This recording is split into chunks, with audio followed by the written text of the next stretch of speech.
So ngayon mga kababayan, ang problema kasi dito, yung kampo nitong si Pastor Apollo C. Quiboloy nag-iiyakan na dun sa 10 milyon na ipinatong sa ulo nitong si Pastor. At pilit po mga kababayan ay pinapalabas yung pribado na pinanggalingan nung 10 milyon na yon dahil ang sinasabi po nila napakalaking halaga daw po nung ipinatong sa ulo nitong si Pastor. Pero kung titingnan din po natin mga kababayan, yung anggulo na binitawan na salita nitong si Secretary Abalos, napakasimple lang naman po. Ang pagkakasabi po ni Secretary Abalos, kung wala kang kasalanan, sumuko ka.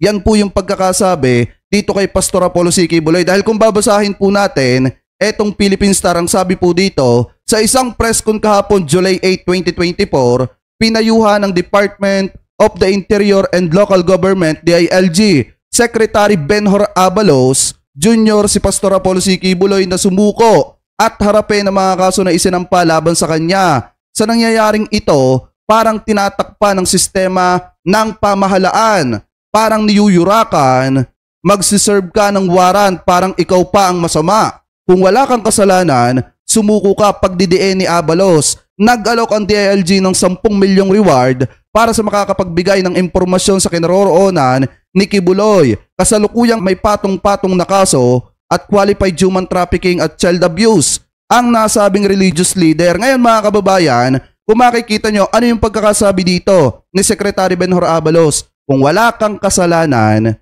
sumuko ka. Yan po yung pagkakasabi dyan mga kababayan. Bonus na lang na may patong na 10 milyon na halaga sa ulo etong si Pastor. Ngayon, pakinggan po natin mga kababayan etong interview nitong si Atty. Topacio. Alam nyo si Atty. Topacio mga kababayan, napakagaling na abogado nito. Alam nyo kung bakit?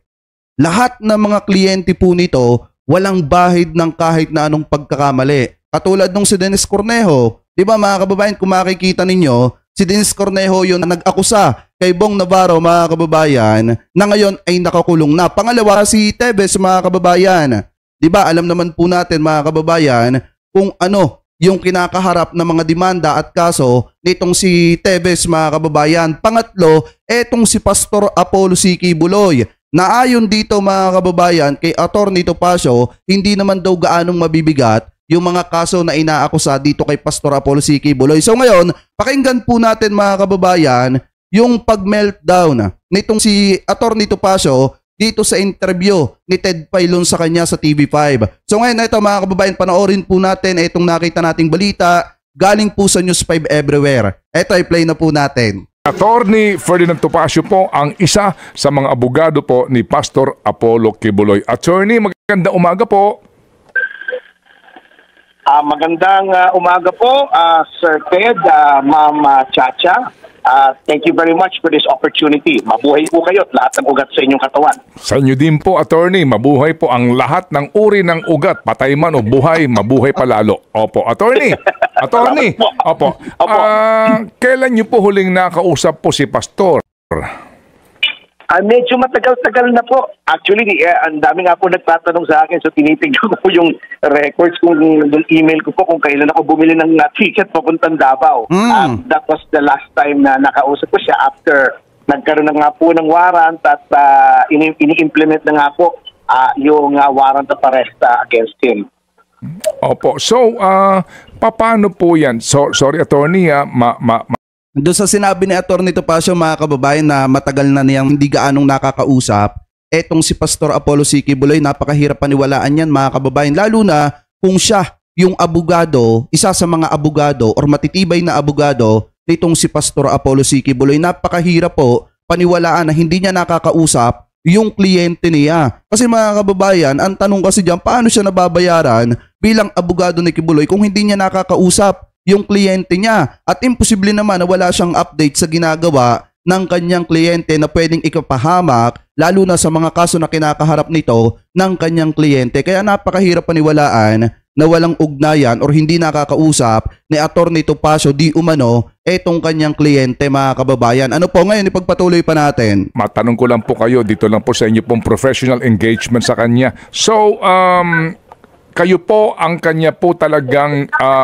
appointed rin na abogado at ang inyong law firm to represent him in this case? Opo, we are among those.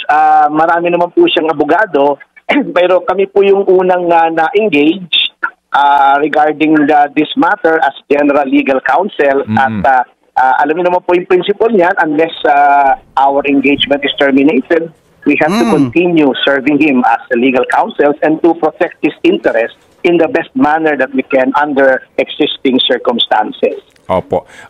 Si Pastor Huba ay nasa Pilipinas pa, attorney? Hindi ko po alam eh. It's been a while since I communicated with him. I think the best entity or person to answer that would be the DOJ or the Secretary of Justice kasi nasa ilalim po nila. Kung nasa Pilipinas pa mga kababayan, etong si Pastor Apollo C. Quiboloy, ang nakakaalam lang yan at ang pinaka nakakaalam niyan mga kababayan, walang iba kung hindi yung matalik niyang kaibigan at matalik niyang kaalyansa na si dating Pangulong Duterte. Yan lang yung nakakaalam mga kababayan. At etong si Atty. Topacio, siguro may alam din yan kung nasa saan etong si Pastor. Pero kung wala na si Pastor mga kababayan sa Pilipinas, malamang sa alamang baka nasa China na etong si Pastor Apollo C. Quiboloy. Ano po ngayon ipagpatuloy pa natin? Yung ating Bureau of Immigration. So namomonitor po nila yung labas-pasok ng mga tao po dito sa Pilipinas. Pero kayo ho mismo as in hindi ko ninyo alam, attorney. Talagang hindi ko po alam at it's been a while. Although sometimes nakaka-receive po kami ng instructions to his representatives regarding certain matters of privileged nature. I see. Opo. And these representatives are all confidential? Ano po, mga officers po ng yung Kingdom of Jesus Christ po. Okay. Opo. Sige. So, yung nga po, as you know, no, meron na pong inilabas po na pabuya ang DILG through Secretary Benhur Abalos na 10 million para po sa informasyon kung saan po magiging daan sa pagkakaaresto nitong si Pastor. Ano po ang masasabi niyo dito muna at itong bagay na ito ay paano po kaya natin makukuha mismo ang reaksyon ni Pastor? Actually po, galing po rin ako sa DILG, Manong Ted, Ma'am Chacha. Noong panahon ni Pangulong Estrada, ako po'y asset doon. At ang pagkaalam ko po, kapag o-offer po ng pabuya ang ating kapulisan, ito po ay covered ng isang memorandum either from the Chief PNP or some other responsible officer. At ang reward po niyan ay kinukuha sa intelligence funds po, either ng OSEC, Office of the Secretary, o ng Chief PNP. Ang problema kasi mga kababayan, di ba may mga pribado daw, hindi ko alam kung pribadong tao o mga pribadong kumpanya mga kababayan or samahan yung tumulong at nagbigay ata ng pera mga kababayan para sa ikadadake pati kahuhuli nitong si Pastor Apollo C. Quiboloy. Kung mga pribadong tao man yon, siguro isa po yon sa mga pamilya ng nabiktima nitong si Pastor Apollo C. Quiboloy. Mga kababayan, ang problema kasi dito, kaya hindi pwedeng ilabas. Ito in my own opinion. Kaya hindi po pwedeng ilabas yung mga pangalan ng mga pribadong taong yon or samahan mga kababayan. Alam naman po natin kung gaano kalaking tao itong si Pastor Apollo C. Quiboloy at alam naman din po natin yung koneksyon ng mga tao na nagpoprotekta di umano dito kay Pastor Apollo C. Quiboloy. Malaki ang posibilidad na kapag lumabas yung mga pangalan ng mga tao na tumutulong para sa ikadadakip nitong si Pastor Apollo C. Quiboloy mga kababayan, malaki ang posibilidad na balikan yan ng kampo nitong si Quiboloy. Kaya kung tutuusin, hindi talaga ako sang-ayon dun sa sinasabi nitong si Atty. Topacio na to be transparency na kailangan malaman ng publiko at malaman ng kanilang grupo mga kababayan yung mismong nasa sa likod ng mga tao na nagbibigay ng pondo para mahuli etong si Pastor Apollo C. Quiboloy. Kasi mga kababayan, kung titingnan po natin, ang main point lang naman kaya may reward is para madakip at mahuli etong isang pugante. Hindi lang to basta pugante mga kababayan, kung hindi isang big time na pugante na nagtatago sa kanya mga kasalanan na di umano'y nakumit kaya pinagtataguan niya mga kababayan. Kaya kung titingnan natin yung sinasabi ni Atty. Topacio na dapat ilabas yung pangalan, pagkakakilanlan ng mga tao na pinanggalingan ng pera nung 10 milyon na reward at nung tigi 1 milyon na reward sa mga kasamahan nitong si Pastor Apollo C. Quiboloy, parang napakalabo po mga kababayan, dahil pwedeng malagay sa panganib yung mga buhay or yung samahan, mga kababayan, na tumutulong para mahuli etong si Pastor Apollo C. Quiboloy at yung kanyang mga kasamahan. Ano po, ipagpatuloy pa natin? Ito po, ang kinakataka ko lang po, ayon na rin po sa sariling pag-amin ni Secretary Abalos, mga pribadong pondo po ito ang ibibigay. Ngunit ayaw naman niyang sabihin kung sinong nagbigay ng pondo. Ang questions that arise po, Manong Ted, ay ito. Unang-una, sino itong mga taong ito? At napaka-generous naman para magbigay ng pabuya for the arrest of Pastor Quiboloy. Number 2, dapat pong malaman yan for the sake of transparency under the constitutional provision of access to information on matters of public concern, sapagkat dapat po malaman natin ang motibasyon ng mga taong yan kung bakit parang pinapauna nila yung warrant ni Pastor Quiboloy sa napakalaki.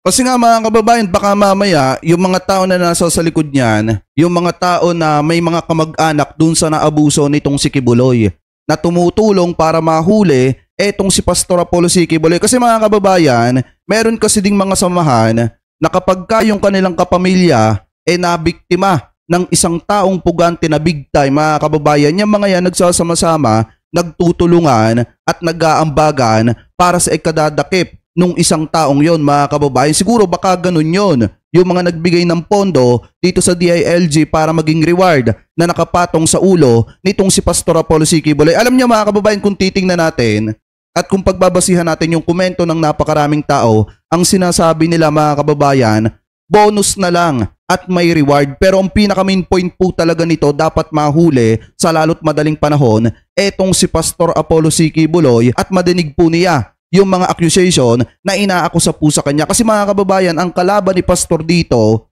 hindi naman po yung ating gobyerno. Kung hindi mga kababayan, yung mga tao na mga kababayan po nating pobre na katulad po natin na inabuso di umano nitong si Pastor Apollo C. Quiboloy. Kahit sino mga tao mga kababayan, naluwag sa pananalapi, maaawa sa mga taong yon at gagawa ng paraan para makatulong mga kababayan, para makamit ng mga kababayan nating Pilipino na maliliit yung hustisya na inaasam-asam po nila. Mga kababayan, ano po ngayon, ipagpatuloy pa natin? King pabuya when there are other persons accused of equally grave or even graver offenses na hindi naman ganyan kalaki ang pabuya. Number 3, ano nangyari sa intelligence fund ng ating gobyerno na kailangan mag-rely sa private funds ang ating... Kaya kasi malaki ang reward siguro sa ulon kasi big time po ito mga kababayan, at big time din yung mga pumuprotekta dito kay Pastor Apollo C. Quiboloy, katulad na lamang mga kababayan ito. Wait lang ha, yan, tanggalin muna natin to. Katulad na lang mga kababayan ito, ito pakinggan natin yung sinasabi ni Duterte dito. Nung seryoso yung kanyang salita, kasi kung mapapakinig nyo sa video para may mga sumisitsit mga kababayan. Ano po ito, pakinggan po natin. Pero kung tanongin mo kung saan si Pastor, alam ko. Sabihin ko sa inyo ngayon kung saan niya. Alam ko kung saan si Pastor. Pero secret.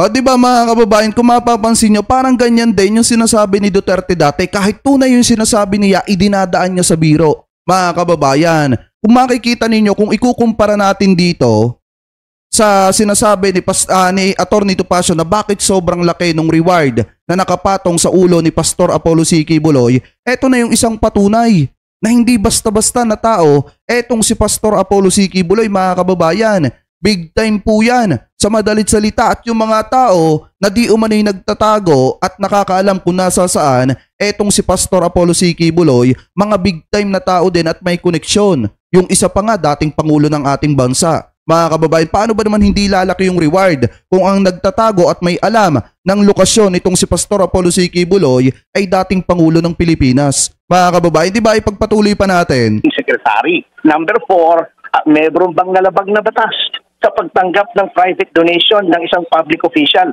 Hindi ba by reason of his office kaya ibinigay itong pabuyang ito? Kahit ito ay hindi siya makikinabang. There are so many things that are wrong doon po sa ganyan na napakalaki galing sa private funding, sapagkat para ka nangyayari sa halip na equal protection po under the Constitution na ang lahat ay tinatrato when equally situated, parang binibigyan ng prioridad. Sobra-sobra na nga mga kababayan yung pagtrato kay Pastor Apollo C. Quiboloy, sa Senado pa nga lang. Kita nyo naman yung pagtrato kay Quiboloy. Ilang mga senador yung kumampi kay Pastor Apollo C. Quiboloy. Hindi pa ba mga kababayan, magandang pagtrato yon? Kasi kung makikita ninyo, sa Senado pa lang, alam na mga kababayan na sobra na yung nakamit na pagtrato at maayos na pagtrato kay Quiboloy. Yung pagkampe ng ilang mga senador at pagprotekta na wag makontempt etong si Quiboloy, dun pa lang mga kababayan nakamta na ni Quiboloy yung maayos at magaan na pagtrato sa kanya ng ating gobyerno, kasi yung mga senado, tinrato siya ng maayos. Pinagtakpan pa nga ata mga kababayan di umano. Dahil biruin nyo, iko-contempt na lahat-lahat, may isa pang senador na nag-object at mismong naglakad pa para wag lang makontempt etong si Pastor. Nilakad pa yung mga kasamahang senador. Diba dun pa lang mga kababayan, talagang nakamta na ni Pastor Apollo C. Quiboloy yung maayos na pagtrato. Ngayon, ipagpatuloy pa natin. At itong kay Pastor Quiboloy sa pamamagitan ng pagbibigay ng napakalaking pabuya. So to say the least, attorney, illegal per se, Secretary Benhur Abalos, na pagbibigay ng pabuya na 10 million coming from a private individual? I think it is at least questionable po. Lalong-lalo na kung hindi niya sinasabi na kung kanino nanggaling yung pabuya. Kasi alam niyo po, Manong Ped, kami na sa BICC noon, nagbigay din kami ng ganyan, pero hindi ganyan kalaki. At ina-identify namin na... Mahirap nga kasing sabihin kung saan nanggaling yung pera. Kasi pwedeng malagay sa panganib ang buhay ng mga yon. Lalo na at si Pastor Apollo C. Quiboloy, hindi po basta-basta na tao. Mga kababayan, big time po yan at malalakas ang koneksyon niyan mga kababayan. Kaya kung sakali na lumabas yung mga pangalan ng mga tao na nagtulungan para maipon mga kababayan yung pondo na reward sa ulo nitong si Pastor Apollo C. Quiboloy, malaki ang tsansa na bawian niya ni Pastor pag nakilala nila yan mga kababayan at pag inilabas yung pagkakakilanlan ng mga yan. Kaya hindi po talaga pwede na ilabas or isa publiko yung mga pangalan or mga samahan ng mga tao na nagtulungan para mabuo yung halaga ng reward na ipapatong sa ulo nitong si Pastor. Ano po ngayon, ipagpatuloy pa natin? Yan ay pondo ng DACC sapagkat kami isang anti-crime group na interesado kami sa implementasyon ng crime. Pero ito po, ayaw niyang i-disclose. Bakit ayaw niyang i-disclose? Kasi dapat malaman natin ano bang motibo nitong mga taong to na bakit si Pastor Quiboloy? Alam niyo po, kung titingnan niyo po, Sir Ted, yung mga averaging ng mga pabuya, last May, ang average lang po na na-distribute ng PNP na pabuya among 11 persons ay 1.9 million pesos. Si Bantag po, 3 million lang ang pabuya. Yung pong isang nabasa ko a few days ago na may isang membro ng terrorist organization, yung CPP-NPA. Ang pabuya lang sa kanya ay 1.3 million pesos. Ito gustong pabagsakin ng gobyerno. Although I understand. Hindi mga kababayan, big time si Quiboloy at marami mga taga-suporta si Quiboloy mga kababayan at malakas ang koneksyon ni Quiboloy kaya ganun kalaki yung nakapatong sa ulo nitong si Pastor Apollo C. Quiboloy. Ibahin nyo si Quiboloy mga kababayan, dun kina Bantag, kina Teves at dun sa tinutukoy niya pang isa. Dahil kung titingnan po natin yung pagkakaiba, kahit normal na mamamayan makikita yung pagkakaiba. Mga kababayan, kung malaki yung nakapatong sa ulo nitong si Pastor Apollo C. Quiboloy, dahil yun sa big time, etong si Pastor Apollo C. Quiboloy, hindi po ito basta-basta na pugante. Mga kababayan, at yung mga nagtatago sa kanya at mga nakakaalam ng lokasyon niya ay hindi rin po basta-basta. Ano po ngayon, ipagpatuloy pa natin? That Pastor Quiboloy is accused of grave crimes ay may disproportion po doon sa 10 million na meron namang ibang mga charged with violent crimes. Ito naman po hindi violent crimes na 1,500,000 lamang po yung mga pabuya. So, bakit ganun kalaki at bakit privado? So, on that point alone po, medyo, sabi ko nga, there is something rotten in the state of Denmark, so to speak. Opo, pero rotten, but is it really an actionable wrong? Meaning, can you file a case against Benhur Abalos for that? Ayaw naman po nating dumating doon sabagkat unang-una, kami naman po ay kapwa abogado. Maybe mabigla lang si Secretary. Kasi alam nito pa mga kababayan na tama yung kay Abalos.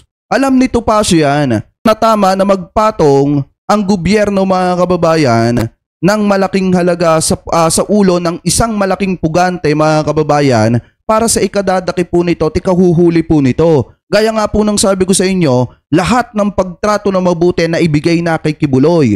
Yung hamon ni Kibuloy na dalhin sa proper forum, nadala naman po sa proper forum at nasunod. Mga kababayan, kaso nga lang, si Kibuloy yung sumira sa sarili niyang hamon. Mga kababayan, diba sabi ni Kibuloy, dalhin sa proper forum. Nung dinala sa proper forum mga kababayan, hindi naman sumipot etong si Pastor Apollo C. Kibuloy. At yung magandang pagtrato sa kanya ng mga senador na ibigay na sa kanya, hindi nga mga kababayan na pagtuunan ng pansin yung mga kababayan po nating katulad nating pobre na talagang mismong sinasabi na nabiktima sila ni Pastor Apollo C. Kibuloy. Kaya kahit sinong tao na may kakayahan sa pananalapi, maawa sa mga tao na di umano'y nabiktima nitong si Pastor, mga kababayan. Kaya kung makikita po natin, kung titingnan po natin, siguro alam din ni Topacio na tama yung ginawa ni Abalos at tama yung ginawa ng mga pribadong tao na pinatungan si Kibuloy sa ulo, mga kababayan, ng 10 milyon. Kasi sobrang tagal na nagtatago etong si Pastor Apollo C. Kibuloy. Ano po, magdadalawang buwan na nga ata mga kababayan or magtatatlong buwan na nga po ata. Anyway, ipagpatuloy pa natin. Secretary Abalos, maybe he will realize the error of his ways at either hindi na niya tanggapin yung private funds or i-reveal naman niya siguro. For the sake of transparency, being a public official, dapat transparent po tayo. Sino ba itong mga ito? Opo. So tingnan natin, anong motibo nila at parang ang nangyayari po dyan ay nauuna itong kay Pastor Kibuloy over and above all other crimes na may mas matindi pa naman po. Okay, sige Hindi po. naman po ang aming hinihiling. Opo. Baka naman po mahimasmasan siya. Matinding krimen din mga kababayan yung kay Kibuloy. Dapat nga kay Kibuloy yung pinaka-inuuna mga kababayan para maipakita sa sambayan ng Pilipino na wala talagang kinikilingan ang batas kahit big fish pa yung mismong tinutugis mga kababayan. Kasi kung titingnan po natin, etong sinasabi ni Atty. Topacio, isang malaking sablay at kasalahan po ito. Hindi porkit big fish ka, hindi ka na pagtutuunan ng ating gobyerno mga kababayan. Alam niyo ang pinagkaiba ni Duterte at saka ni PBBM? Si Duterte kasi mga kababayan pag nagalit, lalo na sa isang pugante, nagmumura yan. Nag-dirty finger mga kababayan sa mismo mga talumpati niya. Lalo na pag may kinagagalitan niyang tao, nagmumura yan on public. Mga kababayan, si PBBM tahimik lang pero yung kanyang gobyerno gumagalaw. Ano po at tinatrabaho talaga yung isang pugante lalo na pagka ang biktima yung mga kababayan po nating katulad natin na pobre. Mga kababayan, ano po ngayon kung makikita nyo, eto yung isang patunay na talagang ang gobyernong Marcos hindi porket tinulungan nung panahon ng eleksyon kukonsintihin na yung pagkakamali. Kung mapapansin nyo mga kababayan, sa panahong ito, sa Marcos admin mga kababayan, walang kaibigan. Pag nagkamali ka, kailangan pagbayaran mo yung pagkakamali na yon. Lalo na pagka ang naabuso mo, yung mga kababayan nating Pilipino. Ano po, na pobre na katulad po natin. Ipagpatuloy pa natin. Di okay na. Opo. Pero attorney, ang sabi nga po, no, kung tama ang pagkakarinig ko, Attorney Ferdinand, Ferdy, ang sinasabi po ni Secretary is that mas mainam kung lumantad na si Pastor Kibuloy at harapin ang kanyang mga kaso. After all, nung una din po, kung tama din pa makakauna. Delikado pala mapalagay sa pwesto itong si Topacio mga kababayan. Alam niyo kung bakit? Kasi kapag yung isang tao, yung isang kriminal, or yung hindi naman kriminal, yung isang pugante, big fish mga kababayan, hindi pala nila pagtutuunan ng pansin. Ano po katulad ditong si Kibuloy? Kasi ang katuwiran niya, bakit si Kibuloy yung inuuna? Bakit si Kibuloy yung pinagtutuunan ng pansin? Yan naman mga kababayan, hindi naman yan sa salita na kung sino yung mauuna at hindi. Kapag ikaw ay pugante, dapat kang tugisin ng batas. Yan mga kababayan yung dyan, yung usapin dyan. Hindi porkit ikaw yung big fish, hindi ka nauunahin. Kung sino yung makita ng kamay ng batas, siya dapat mahuli at matugis. Mga kababayan, hindi porkit kung makikita nyo yung katuwiran ni Topacio, bakit daw si Kibuloy yung inuuna? Gusto daw pabagsakin ng gobyerno etong si Kibuloy. Wala kaming pakialam kung sino yung mauuna at hindi. Ang mahalaga dyan mga kababayan, mahuli si Pastor Apollo C. Kibuloy at maiharap siya dun sa mga tao na talagang inabuso niya di umano. mga kababayan. Ano po ngayon, ipagpatuloy pa natin. Awa ko, binabanggit ni Pastor na siya po'y haharap sa proper forum. Not in the Senate, pero sa proper forum, which is the court, no? So ano po ang inyong reaction doon, Attorney? Well, actually po, that is beside the point when it comes to the reward money. Pero katulad po ng sinabi ko noon, alam niyo po, that is not without precedent. Ano? Kung nagkagulitan niyo po, Manong Ted, si Ping Lacson din nagtago noon at ang sabi niya, he is a fugitive not from justice but from injustice. Siguro po ganun din ang nararamdaman ni Pastor Kibuloy that he cannot get a fair shake from the present government considering ito nga po yung the manner kung paano execute yung warrant na parang naggera na. Ito nga pagre-raise ng discriminatory na 10 million laban sa kanya. These are all the hallmarks of persecution. And while kami po mga abogado, we will always give our clients the benefit of our best advice insofar as legalities are concerned. Ito pong mga bagay na to, these are not strictly legal. It is moral. Ultimately, these are moral and personal choices. Okay. May tanong lang po si Chacha, Attorney Ferdy, ha? Opo. Okay. Yes po. Attorney Ferdy, doon sa sinasabi din ni DILG Secretary Ben-Hur Abalos, maging ng iba, na kung totoong inosente ang pastor, dapat nga daw po lumantad na siya at linisin na lamang niya ang kanyang pangalan. Ano pong tugon niyo doon? Actually, that is quite a simplistic. At saka, di ba mga kababayan, anak siya ng Diyos? Di ba mga kababayan, anak siya ng Diyos? Kung anak siya ng Diyos at siya yung sinasabi niyang talagang tunay na anak ng Diyos at kaya niyang pahintuin ang lahat ng bagay, mga kababayan, bakit hindi niya subukang linisin yung kaso niya?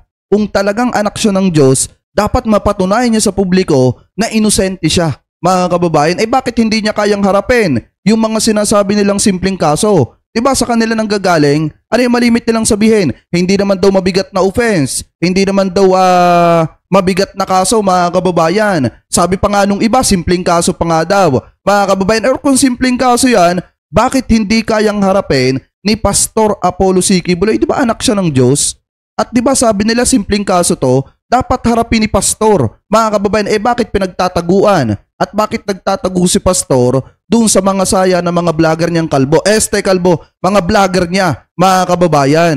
Ano po, na sinisigaw na kunyari naaawa sa mga kababayan nating Pilipino pero sobra-sobra yung natatamasang kapakinabangan dito kay Pastor. Bakit hindi nalang pagtuunan ni Pastor ng panahon na ayusin itong mga kaso niya kaysa ponduhan, mga kababayan, at ibigay ang luho ng mga vlogger niya di umano? Mga kababayan, ano po ngayon ipagpatuloy pa natin? Interpretation of the law.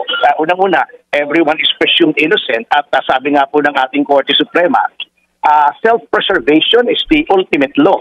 Kung sa tingin ng isang tao ay hindi siya makakakuha ng katarungan, kung sa tingin ng isang tao ay may banta sa kanyang buhay, kung sa tingin ng isang tao ay mapapahamak siya, katulad po ng mga aligasyon ni Pastor Kibuloy na there is a hand here ng Estados Unidos na gusto siyang bigyan ng not only rendition but elimination, he has the right to self-preservation. At yan naman pong karapatan yan ay kinikilala rin po sa ating batas. Attorney Ferdy, kanina nabanggit niyo po no, na matagal niyo nang hindi nakakausap itong si Pastor Apollo Kibuloy at ang makakasagot nga lang kung nandito pa siya sa Pilipinas ay ang Bureau of Immigration. Yun pong mga kasama rin dun sa may 1 million na bounty na mga idinadawit din po dito kay Pastor Apollo Kibuloy. Meron po ba kayong idea kung nasaan po itong mga taong ito?